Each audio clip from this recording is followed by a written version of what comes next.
smell of fresh mowed grass, the long, sharp sound of the official's whistle, followed by cheering on the sidelines. Blue sky, sun on my cheeks, these are some of my fondest memories of times with my mother, Helen Tomlinson Gibson, best known by her teammates as Henning. At this point, I'd like to give you a brief history of my mother's field hockey achievements after she graduated from Swarthmore. However, I don't have a lot of facts.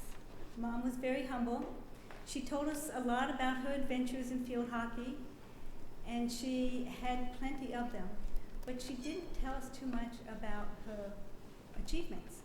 What I can tell you, however, though, is that she did play on the U.S. field hockey team for several years.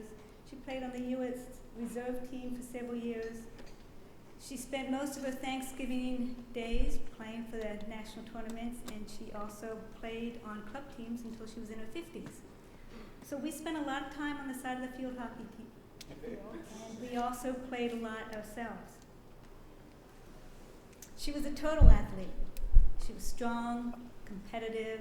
She had terrific large muscle skills. She loved the game. But most of all, she was a good sportsman, and that was very, very important to her. It was okay for us to be sad when we lost a game. It was okay for us to be upset with ourselves when we lost. It was okay to be happy when we won and be proud of our play. But it wasn't okay to ever yell at a team member or to use foul language or to show any anger or strong emotion on the field. It was just understood that we wouldn't do that. She used to say to us, I don't know if you remember this, but one of the things she used to say to us was, save your emotion and save your passion for the field. You need all the energy you can get. And in reflection, I think that's actually very good advice for life. Mom was all about Swarthmore. She grew up in the town of Swarthmore. She went to Swarthmore High School for a few years. She went to Swarthmore Meeting. She, of course, went to Swarthmore College. But she walked to Swarthmore every day because she lived off campus.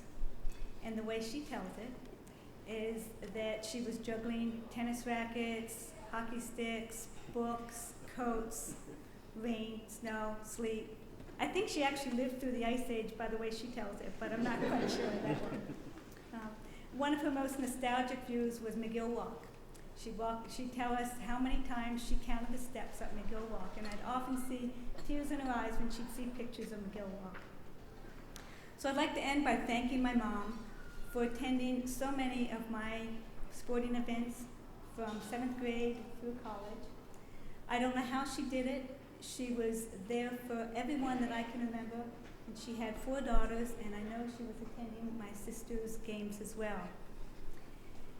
She'd be on the sidelines, not yelling, not coaching, just on the sidelines. And at the end of the game, no matter how I played, she always had a positive message for me. And I'd also like to thank her from the teams that I played on for all of the batches of pretty party treats that she would bring to our away games. I don't think we could have made it back to the campus without those pretty party treats. And I'd also like to thank Swarthmore very much for my entire family for recognizing my mother, Helen Tomlinson Gibson. Thank you.